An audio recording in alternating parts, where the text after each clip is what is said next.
주신 하나님의 말씀은 누가복음 2장 8절로 14절 말씀을 다 일어나서 교독하겠습니다.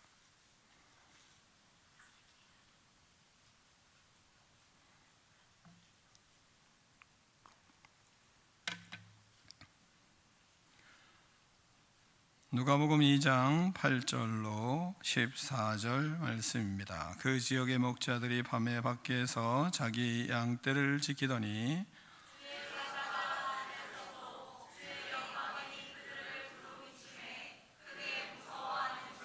천사가 이르되 무서워하지 말라. 보라, 내가 온 백성에게 미칠 큰 기쁨의 좋은 소식을 너희에게 전하노라.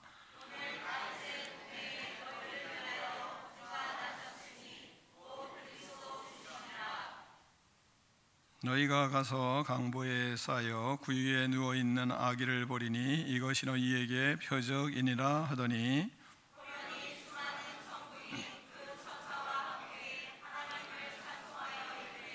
함께 있습니다. 지극히 높은 곳에서는 하나님께 영광이요 땅에서는 하나님이 기뻐하신 사람들 중에 평화로다 하니라. 아멘. 하나님의 말씀을 들고 우리의 고백을 하나님께 올려드리겠습니다. 주의 말씀은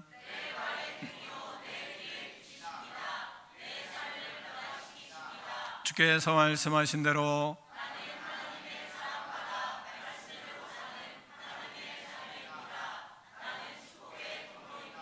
오늘도 주의 말씀에 말씀하여 주옵소서. 아멘. 다 자리에 앉겠습니다. 말씀의 제목을 함께 두 번 읽습니다. 시작. 아멘. 사랑하는 성도 여러분, 오늘은 온 인류의 역사를 바꾼 날입니다. 하늘이 침묵을 깨고 기쁜 소식을 전한 날입니다. 세상에는 많은 소식이 있지만 오늘 우리가 듣는 이 소식보다 더 기쁜 소식은 없습니다. 전쟁의 소식도 아니고 권력자의 탄생 소식도 아닙니다. 부자의 집에서 울려 퍼진 소식도 아닙니다. 구주가 나셨습니다. 그리스도께서 이 땅에 오셨습니다. 이 소식은 가장 화려한 궁궐이 아니었습니다. 가장 낮은 들판에서 가장 평범한 사람들에게 처음 들렸습니다. 오늘 이 말씀을 통해 우리가 다시 한번 성탄의 기쁨을 회복하고 기쁘게 예수님을 맞이하는 참된 성탄의 사람이 되기를 축원합니다. 첫 번째는 예수님의 탄생 소식들은 목자들이 가장 먼저 들었습니다. 8절로 9절 말씀을 교독하겠습니다. 그 지역에 목자들이 밤에 밖에서 자기 양떼를 지키더니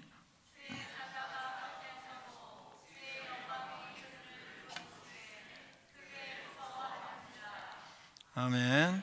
먼저는 당시 목자들은 아주 평범한 사람들이었습니다.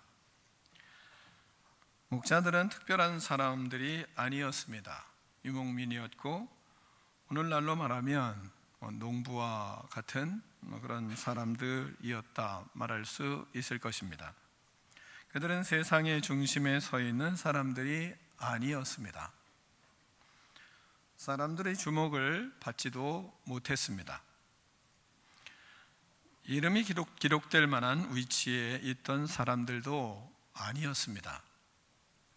그런데 놀랍게도 주의 사자가 가장 먼저 찾아간 곳이 바로 그 들판이었습니다. 하나님은 왜 목자들에게 찾아오셨을까요? 그들이 특별했기 때문일까요? 그게 아닙니다. 목자들은 특별한 직업을 가진 사람들이 아니었습니다. 그들은 그저 맡겨진 양떼를 지키는 사람들이었습니다. 그러나 그들은 자기 자리를 떠나지 않고 자신의 일에 성실하게 감당하고 있던 평범한 사람들이었습니다. 밤에 또 밖에서 자기 양떼를 지키며 이렇게 소개하고 있습니다. 춥고 외로운 밤이었지만 그 자리를 지키고 있던 사람들, 그 자리에 하나님이, 예수님이 찾아오시는 것입니다. 사랑하는 성도 여러분, 하나님은 화려한 자리를 찾으시기보다 충실히 자기의 자리를 지키고 일하는 사람들에게 찾아가셨습니다.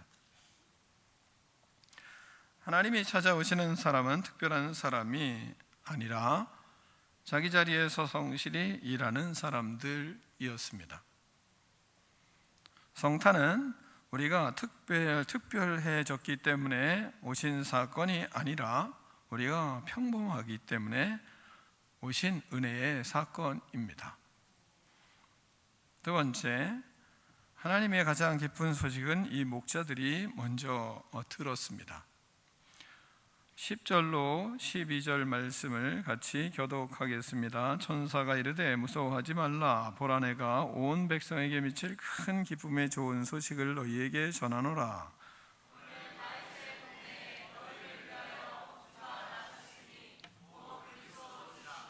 함께 읽습니다. 너희가 가서 강보에 쌓여 그 위에 누워있는 아기를 보리니 이것이 너희에게 표적이니라 하더니. 아멘. 자, 목자들에게 찾아가셨습니다. 근데 듣지를 않으면 또 무슨 소용이 있겠습니까? 잘 들어야죠. 근데 목자들은 하나님의 음성을 잘 들었습니다. 천사들이 이렇게 말했습니다. 무서워하지 말라. 왜냐하면 이 소식은 두려움의 소식이 아니라 큰 기쁨의 소식이기 때문입니다. 너희를 위하여 구주가 나셨다. 이 말은 세상이 바뀌었다는 선언입니다. 새롭게 바뀌어지는 역사가 펼쳐지는 일이다 하고 말씀하고 있는 것입니다. 하나님이 너희를 포기하지 않았다라는 증거이기도 합니다. 그들이 하나님을 기다리며 살아갔던 인생들입니다. 그런데 그들에게 찾아오신 것입니다. 저는 이 장면을 읽을 때 마음에 깊은 부러움이 좀 있습니다. 그래서 이런 기도를 합니다. 하나님 아버지, 가장 기쁜 소식을 가장 먼저 듣는 사람이 되게 해주세요. 이런 기도를 합니다. 목자들은 하나님께서 가장 기쁜 소식을 가장 먼저 들려주고 싶었던 사람들이었습니다. 가장 먼저 그래도 찾아오는 그 목자들에 뭔가 다른 점이 있지 않겠습니까? 여러분도 어떤 일이 벌어지면 가장 먼저 이 소식을 들려주고 싶은 사람, 떠오르는 사람이 있잖아요. 그 하나님이 가장 먼저 떠오르는 그런 사람이 되고 싶다라는 그런 욕심이 있는 겁니다. 그렇다면 이 이유가 어디 있을까? 본문을 통해서 한번 찾아보기 원합니다. 그들은 종교적으로 탁월한 높은 지위에 있는 사람들이 아니었습니다. 그들은 사회적으로도 높은 자리에 있는 사람도 아니었습니다. 사람들이 부러워할 만한 그런 삶을 살았던 사람도 아닙니다. 그런 직업을 가진 사람들도 아니었습니다. 그러나 하나님은 높은 자리를 보지 않으시고 그렇게 평범하게 사는 그들에게 오셨고 그들에게 말씀을 하고 계십니다. 하나님의 기쁜 소식은 자격증이 있는 사람에게 먼저 가는 것이 아니라 마음이 열려 있는 사람에게 먼저 갑니다. 우리가 예배를 드리면서도 마음이 열린 사람이 있고 마음이 열리지 않은 사람이 있거든요. 하나님은 마음이 열린 사람에게 먼저 그에게 말씀하시잖아요. 또한 하나님의 기준은 빈부가 아니었습니다. 그들은 부하지를 않았습니다. 넉넉한 삶을 살던 사람들도 아니었습니다. 그러나 하나님은 그들의 소유를 보지 않고 그들의 마음을 보셨습니다. 하나님의 기준은 재산이 아니었습니다. 하나님의 기준은 어떤 학력도 아니었습니다. 하나님의 기준은 어떤 지위도 아니었습니다. 그러면 우리의 삶의 기준은 어디에 있는가 한번 생각해 볼 필요가 있습니다. 나의 삶의 기준은 하나님과 좀 비슷한가 이 생각을 해볼 필요가 있지 않겠습니까? 그들의 마음은 하나님을 향해 있었습니다. 그들에게 하나님이 말씀하시는 겁니다. 또한 하나님은 그 기준을 특별한 것에 잡지 아니하시고 그냥 은혜의 기준을 잡으셨습니다. 그 사람들에게 하나님은 어떤 자격이 아니라 전적으로 하나님의 은혜로 주님이 그들을 택하신 거예요. 그들은 은혜를 사모한 사람이었습니다. 은혜를 기다리는 사람이었습니다. 은혜 없이는 살 수 없다고 고백하는 사람에게 하나님은 가장 기쁜 소식을 전해 주십니다. 우리도 하나님의 말씀을 잘 들을 때 그 말씀이 내 마음에 심겨질 때는 내가 사는 것이 내가 아니고 하나님의 은혜다. 그것이 입으로 고백되어지고 우리의 마음에 깊이 들어올 때, 그럴 때 말씀이 들려요. 그때 귀가 열리거든요. 그래서 하나님의 말씀을 들을 때는 우리가 먼저 하나님의 은혜로 사는 사람인 것을 알 때, 그럴 때 하나님이 우리에게 말씀을 하십니다. 여러분이 부모들이 가장 마음이 흐뭇할 때가 언제입니까? 그것은 자녀가 은혜를 알 때 가장 흐뭇합니다.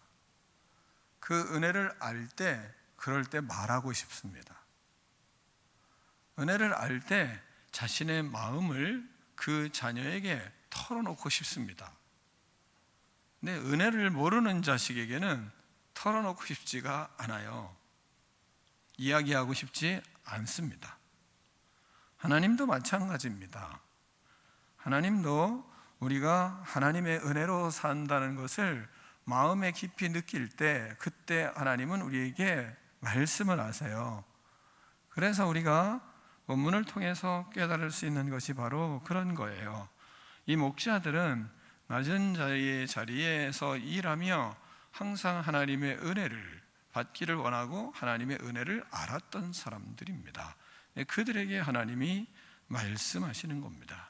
가장 좋은 기쁜 소식을 전해주고 싶은 사람인 겁니다. 그런 사람이 되기를 원하는 거죠. 이 성탄절에 하나님, 제가 이 성탄을 통해서 하나님이 나에게 말씀하고 싶은 사람이 되고 싶습니다. 주님의 은혜를 깨닫는 그런 믿음의 사람이 되어서 하나님이 하나님의 마음을 다 털어놓고 싶은 그런 인생이 되기를 원합니다. 이런 고백과 그런 마음이 저와 여러분의 마음이 되기를 축원합니다. 또한 그들은 복음을 사모하며 하나님을 경외했던 사람들입니다. 우리는 한번 이렇게 생각해 볼 필요가 있습니다. 좋은 소식은 좋은 소식을 좋아하는 사람에게 좋은 소식이 들립니다. 긍정적인 이야기를 좋아하는 사람에게 긍정적인 이야기가 들리는 겁니다. 부정적인 이야기 좋아하는 사람은 부정적인 이야기만 들립니다. 여러분이 이 시대에 SNS를 많이 하시잖아요. 근데 SNS를 보면 자꾸 안 좋은 소식만 보시죠? 아닌가요? 아니면 다행이에요. 자꾸 좋은 소식을 들어야 되는데 좋지 않은 소식에 밝은 사람들이 생각보다 많아요. 그러면 하나님이 원하시는 좋은 소식을 듣는 데에서 좀 밀려납니다. 그러니까 나쁜 소식을 좋아하는 사람에겐 나쁜 소식이 많이 들리는 것이고, 좋은 소식을 좋아하는 사람에겐 좋은 소식이 빨리 들리는 것입니다. 왜? 이걸 누구한테 알려야 되겠다. 왜? 이거 얘기하면 너무 좋아하니까 그 사람은. 교회에서도 그렇지 않습니까? 그것을 이야기하면 그랬어, 이거 얼마나 좋아, 이런 사람한테 가서 좋은 소식 얘기하고 싶지, 진짜 이런 일이 있었어, 그래? 얘기하고 싶어요? 밥맛이죠 뭐. 다음에 얘기하고 싶질 않아요. 그 사람한테 누가 좋은 소식을 얘기합니까? 다 저 뒤에 다 지나간 다음에 그냥 어떻게 돌고 돌아서 듣고 싶어 들려지는 거죠. 좋은 소식은 좋은 소식을 좋아하는 사람에게 들리게 되어 있는 겁니다. 그러니까 하나님이 우리에게 인생의 좋은 기쁜 소식을 전해주실 때에는 우리가 하나님의 뜻을 이루어가는 그러한 믿음의 인생을 잘 살려고 애쓸 때, 그럴 때 더 하나님은 좋은 소식을 우리에게 들려주세요. 우리의 귀에 복음의 소식이 들리면 귀가 밝아져야 되거든요. 왜? 하나님은 우리에게 좋은 기쁜 소식을 전해줄 때 그 귀가 밝아지는 사람에게 그 소식이 제대로 들려요. 하나님의 복음은 그렇게 밝은 소식에 귀가 밝은 사람, 좋은 소식에 귀가 밝은 사람에게 들립니다. 그 마음이 바로 목자들의 마음이었어요. 여러분이 이 성탄절을 통해서 내가 복음의 귀가 밝은 사람인가, 하나님의 말씀에 귀가 밝은 사람인가, 아니면 세상의 험담이나 뒷담화에 귀가 밝은 사람인가, 이 한쪽 귀를 좀 닫으시고, 그런 일들이 우리에게 생각보다 많아요. 회개할 일이 많아요. 사실은 그건 회개하시고 그리고 닫으세요. 그리고 하나님 앞에 복음의 기쁜 소식을 전하고 복음의 기쁜 소식을 듣고 좋은 소식을 밝게 들을 줄 아는 귀가 열리는 축복이 있기를 축원합니다.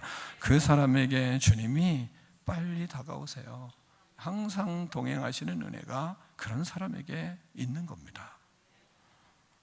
마지막으로 세 번째는, 성탄의 기쁨은 전심으로 찬양할 대상이에요. 찬양할 기쁨이에요. 우리가 기뻐하고 즐거워하고, 그건 찬양해야 될 것입니다. 하나님 앞에 온전히 찬양하는 것이 좋아요. 마지막 찬양은 좀 춤을 추시면서 좀 하세요. 마지막 찬양은 13절로 14절 말씀을 교독하겠습니다. 호련히 수많은 천군이 그 천사와 함께 하나님을 찬송하여 이르되,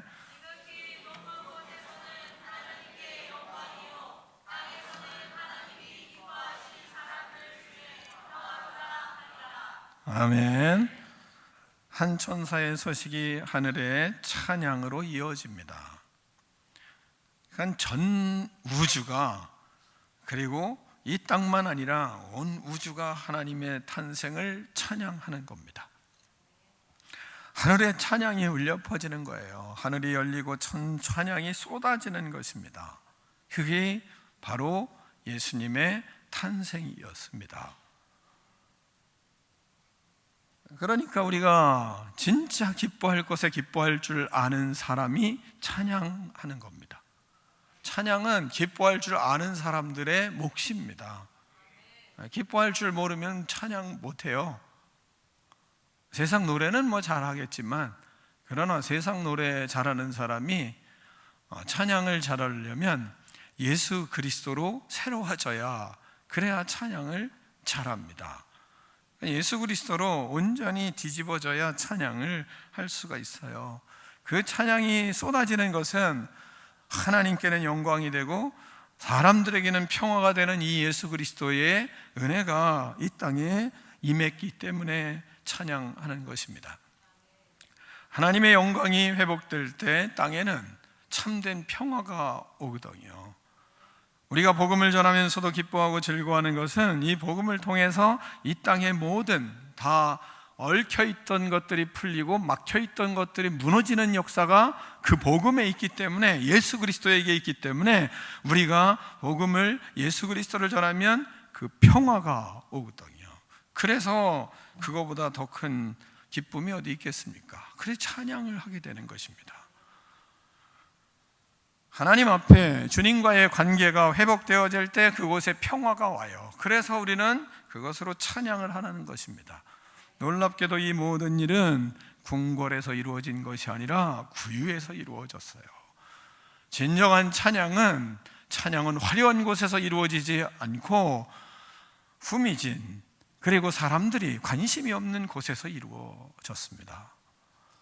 우리의 인생도 하나님을 믿고 믿음의 길들을 걸어갈 때 우리가 낙심하지 않는 건 내 지금 상황이 초라할지라도 그곳에서 내가 찬양하며 믿음의 길들을 걸어가면 그곳이 하나님의 나라가 되는 것을 여러분이 믿으시기를 축원합니다. 그 역사가 일어나기 때문에 우리는 그리스도로 만족할 수 있는 겁니다. 여러분, 하나님의 나라는 물질이 많은 곳에서 이루어지는 게 아니에요. 하나님의 나라는 물질이 많은 곳에 있는 것이 아니라 가난하더라도 하나님이 함께 하신 곳에 하나님의 나라가 이루어지는 것입니다. 여러분, 초대교회에 여러분이 베드로와 요한이 기도하러 예루살렘에 성전문에 들어갈 때 그 앞에 있던 사람에게 뭐라고 얘기합니까? 은과 금은 내게 없거니와 내게 있는 것으로 내게 주노니 나사렛 예수 그리스도 이름으로 일어나 걸어라. 돈으로 걸었나요? 예수 그리스도로 걸었습니다. 돈으로 되는 게 아니에요. 돈은 없어도 그리스도가 있어야 돼요. 그리스도가 있으면 돈도 있어지는 역사가 있는 것이지 돈이 있어야 그리스도가 있는 게 아닌 겁니다. 이 시대는 돈은 있는데 교회 안에 예수님이 없는 사람이 많아요. 돈은 많은데 예수님이 없다니까요.